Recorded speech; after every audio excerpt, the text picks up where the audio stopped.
Welcome to the TTT News Special. I'm DK Ronster. Thank you so much for joining us. Over the month of June 2021, RAMPS Logistics set out to supply over 2,000 families with essential food items over 4 weeks by launching their very first food bank initiative. Now, here to tell us more and how other bodies wishing to do the same can benefit from their experience, we have Kiran Deosingh. He's the Vice President of Technology at RAMPS, Jamal Alleyne, HSSEF Manager, and Shivani Persad, Director of V&S Pharmaceuticals. So thank you very much for making the time, folks. And Kiran, I want to start off with you. Thank you. June is finished. How do you feel about the entire effort? So thanks, DK. So the entire effort was very successful. I mean, I must say, during the pandemic, many families within the community reached out to us for assistance. So we decided to run this food bank to assist everybody in need. And our aim here was to actually help 2,000 families over this 4-week period. And we specifically wanted to work with our local farmers and our local companies to execute this project. However, we were actually able to help over 2,500 families within that same time span. So we held the food bank every Friday, bearing in mind our curfew hours at various locations throughout the country. And it has been tremendously successful. And part of the reason why was due to the technology implemented by our R&D team. And our team was able to create this appointment system that allowed persons to register for the food bank. And each participant was given a confirmation code for identification purposes and specific collection times via a text message. So just in case someone did not have internet access, they could still access it. And this allowed us to facilitate persons within 5-minute periods for each event, which helped us adhere to all the safety protocols. And actually, since then, we've been able to document this entire process, and we have it freely available. If any organization wants to host a food bank, they can lean on us for some support. Now, Kiran, you're running now my questions. You're running through my questions, man. We have other people to talk to. But in terms of the other individual, Shivani, I want to bring you in, thank you, and ask what was V&S Pharmaceuticals' specific role? Because we already have Kiran starting to itemize some of the things that would have happened. But what was V&S's Pharmaceuticals' role in this effort? Right. So we have known RAMPS Logistics for many, many years. We have been doing business together. And they have asked us to come on board to partner with them in this initiative. And we had become a sponsor. We were very honored to be part of this initiative. Because we were one of the companies that were allowed to remain open in this time. And we had to do our part to help those who were less fortunate, who were forced to close their doors and send a lot of people home unemployed due to this COVID-19 pandemic. We have seen the effects of the pandemic, and we were very happy to partner with RAMPS. We were glad for the opportunity to help those who were in need, and it was a very commendable and humbling initiative that RAMPS has started here. It was very well organized, very well executed. Everything was documented and scheduled appropriately to adhere to the COVID-19 protocols in place. And we encourage any other companies that are willing to get on board to come on board and help as well. Now, I'm not asking you to call any names, Shivani, but for you to say that this was really well done, I think that you would be able to juxtapose it or compare it to something else. So what were some of the things that RAMPS Logistics did so well that you say, okay, well, yes, and this is bearing in mind some other individuals or bodies that you may have had experience with to say, okay, well, no, they didn't get it there? Well, I know that people had tried to do food drives in the past, and it was shut down because of crowding. What was different here was that RAMPS to schedule people at specific times, specific days to come out to collect these the food hampers without breaking any of the protocols then. They had everything very well organized and structured so that people could come, collect, and leave, right? I don't think that I could say any much more about it. I wasn't actually physically there, but I heard that the processes were very, very well done. Great, thank you so much. And Jamal, I want to bring you in, please, because sometimes people they say, okay, well, we have this great idea and we're going to run with it. But at the same time, because they're running more off emotions as opposed to putting things in place, which it seems as though RAMPS has really done in this initiative, define your role as HSSEF manager and what was the biggest logistical challenge that you would have had to overcome during this month of June to get these things, to help these things happen? Well, thank you for having me first and foremost. Well, my role as HSSEF manager is to ensure that any operations undertaken by RAMPS Logistics and its subsidiary companies is done so with health and safety as the utmost importance.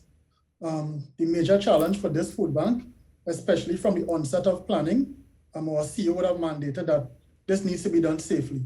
We understand the emotions, we understand the need to feed families, we understand there are a lot of people who are out of jobs, people are hungry, people are going without for quite a period of time.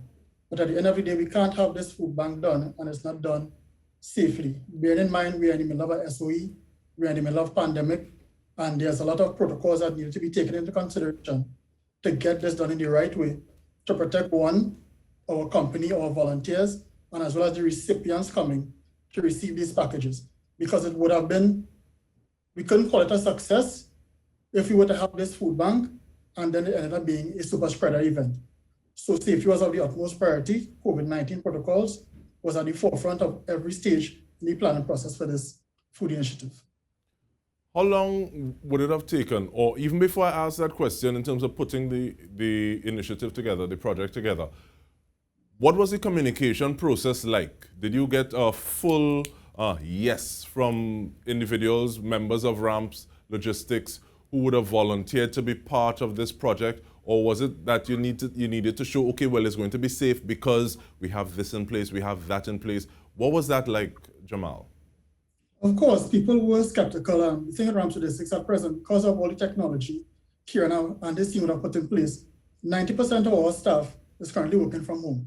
I myself am currently home. So to get workers, to get that buy-in, to come out of their bubble, I should say, to give up their free time and volunteer and put themselves at risk of exposure, and likely so at risk of exposure to their families when they come back home, it was a challenge to get that buy-in.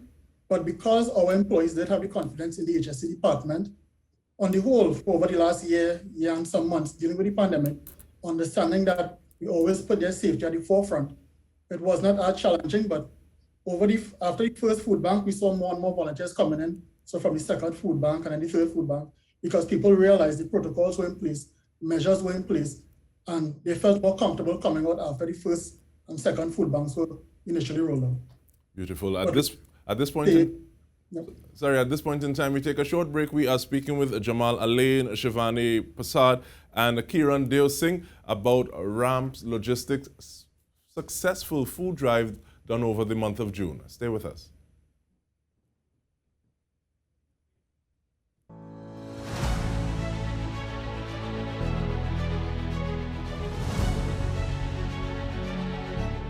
Welcome back. This is the TTT News Special. We are speaking with representatives involved in the RAMPS Logistics food rollout, or the food bank rollout. It was successfully done in the month of June. And Kiran, now, logistics feature prominently in the name of your company. But take me through the coordination process that would end with people knowing exactly where to go, what time to go, and those little nitty-gritty details that sometimes make or break an endeavor like this. Right, thanks, DK. So that's the utmost important thing here, because we don't want to roll out a system and then at the end of the day, nobody can use it and it fails. So the technology that we put in place, how it worked is that you were able to register for the food bank. Persons were able to register by different means. And once you registered, you would have gotten a text message to your mobile phone, specifically because probably not everyone has access to the internet. So once you get that text message, you'll get a confirmation code on the message, which allows us to identify you. And you will also get a time and a location to pick up your items. And we actually had this event in different locations every week throughout Trinidad. So if you get this text message with your code and your time, as soon as you show up for that time, you were in and out very, very quickly, because we'd never had an overcrowded situation. We always try to be very safe. So if within this time slot, there's like 10 people coming, that 10 persons will be saved and will be moved on to the other area. And we never really had any mix-up on that. Now, you spoke of being able to document this process and have it available free of charge for other individuals who would want to carry out their own food drive. But is it that the technology is that ubiquitous that other people can use that as well, as opposed to just saying, okay, well, I know what they do, but I don't have the technology to do it? How does that take place? Excellent question. The technology, it is very ubiquitous. Once you understand how we did it, it's very easily to include the technology for any other company. And as we said, we are very much open to helping and assisting any other organization setting up this technology. It's very, very easy to use. All right, and I want to talk about partners now, please. And Jamal, let me bring you in, because one of the individuals or one of the groups that you all would have been working with was the TTPS, I think, for at least 4 precincts. So what was that process like in terms of reaching out to them, making sure that they were saying, okay, well, we're on board with this, making sure that protocols are not broken? And so take me through that journey, please, Jamal. Sure, no problem. So from the beginning, I would say at the end of the first quarter of 2021, through our subsidiary company, Secura Security Services Limited, we began an initiative to basically engage with the TTPS more, see how we could partner with the TTPS in different community engagements and work with the TTPS to help securing our estates, etc. And through that relationship we have built with the TTPS, we were able to reach out to the superintendents in the various districts so that the ease of communication was simple, where we could have reached out to them.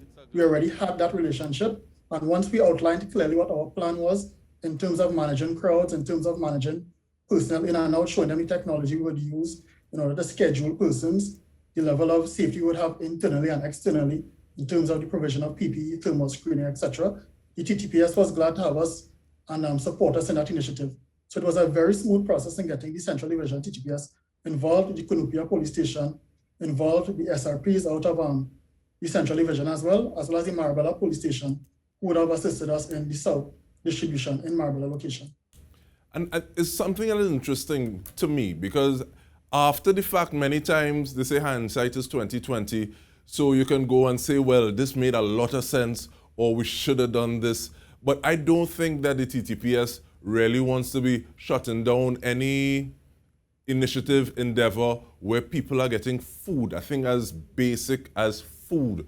But at the same time, it needs to happen in a manner that is safe, that follows protocols.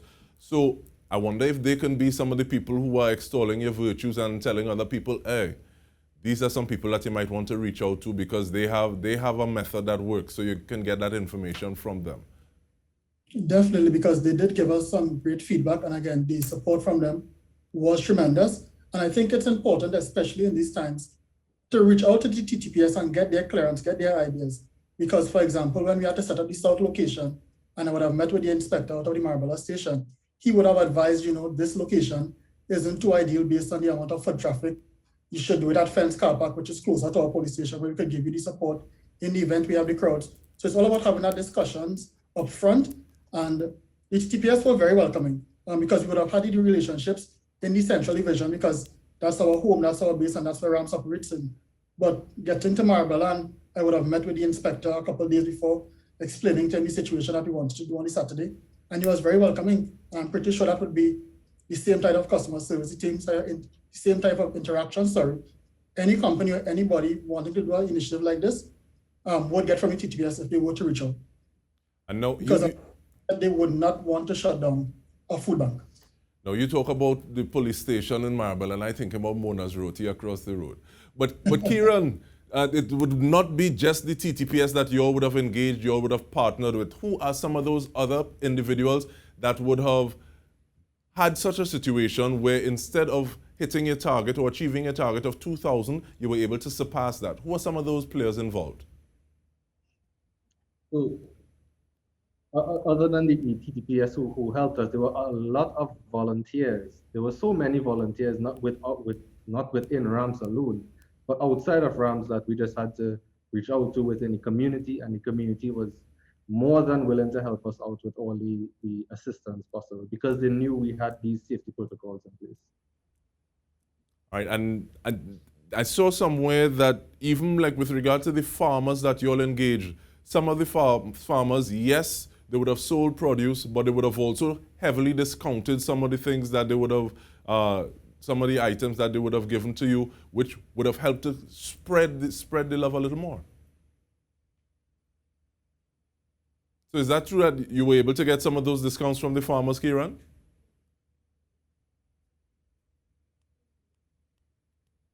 Okay, well, and this is actually one of the farmers that you would have interacted with. We call him Farmer Kemraj, that's Kemraj Singh, I believe.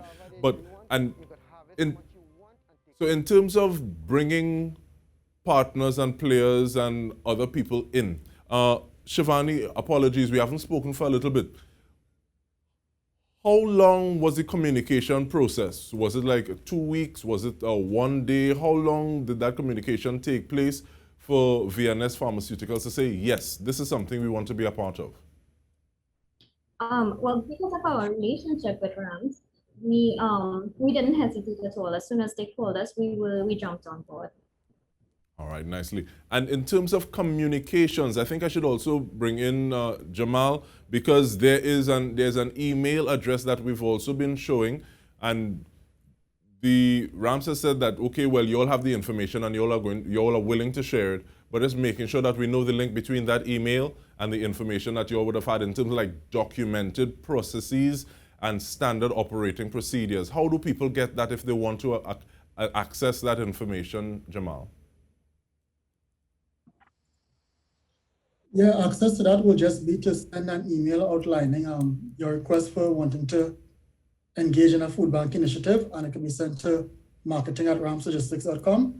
And from there, all persons would send it out to relevant departments so we could provide the information to you. And Kiran's department is readily available, as well as our communication and CSR department, to help anybody wanting to start this food bank. We could give them guidance, we could give them technical support in getting this up and running. So I want to share this question between you, Jamal and Kiran. So you all did it for the month of June. You see it again in the near future, coming from RAMPS Logistics? Yes, 100%. We definitely want to partner with more organizations, and we think this can make a huge difference throughout the entire country.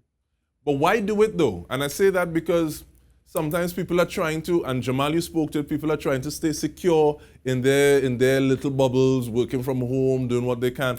But in terms of what was the thing that said, okay, well, we need to be this change. We need to see this forward. We need to do this at this time.